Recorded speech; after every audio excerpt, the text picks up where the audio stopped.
Maayad-ayad nga adlaw mga Kylie. Ngayon, ating tunghayan kung paano natupad ang aking unang kahilingan para sa Ilis Place. Pero bago ang lahat, huwag mo nang kalimutang mag-like, subscribe, share at pindutin ang notification bell button upang palagi kayong updated sa ating mga bagong videos at bilang suporta na rin sa ating munting channel. Salamat!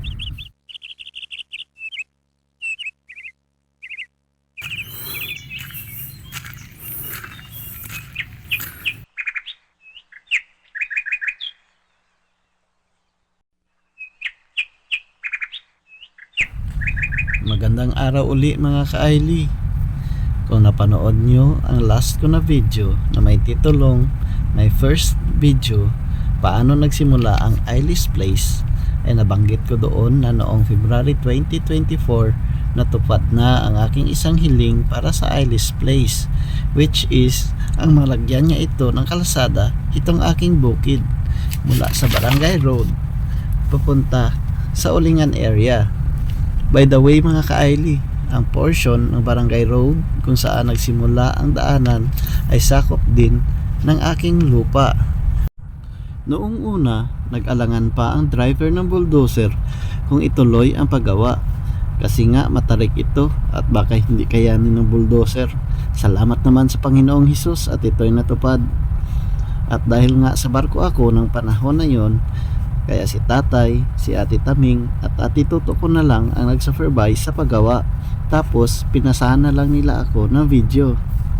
Tara, samahan niyo po ako na pakinggan at panoorin ang video na pinasa ng aking kapatid. Kami ng Dalanoy.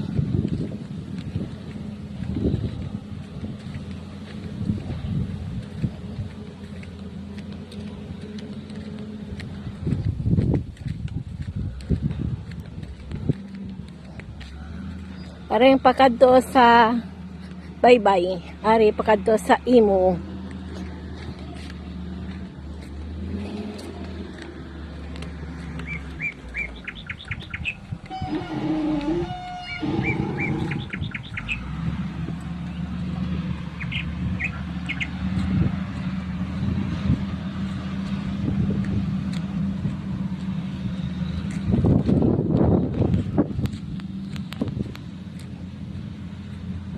Dami ng dalan mo.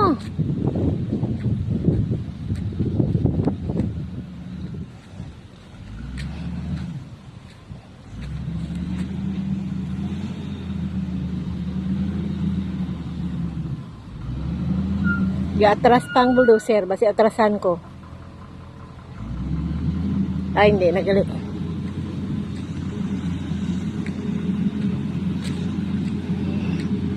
Ay wow, nami na. So yon mga ka-Aili, ang video na pinasa sa akin na aking kapatid. Dahil nga namatay ang nanay noong February 25, 2024, ako'y umuwi noong March 1. At pagkalipas ng ilang buwan at maayos na ang lahat sa bahay, unti-unti ko nang inaasikaso ang bukid. Dahil mayroon ng daanan, nadala ko ang multicab dito sa taas. Sa ngayon, unti-unti na ring may tumutubo na mga damo sa daanan at nakapag-umpisa na rin ako na magtanim dito sa bukid. So mga ka-Aili, hanggang dito na lang muna.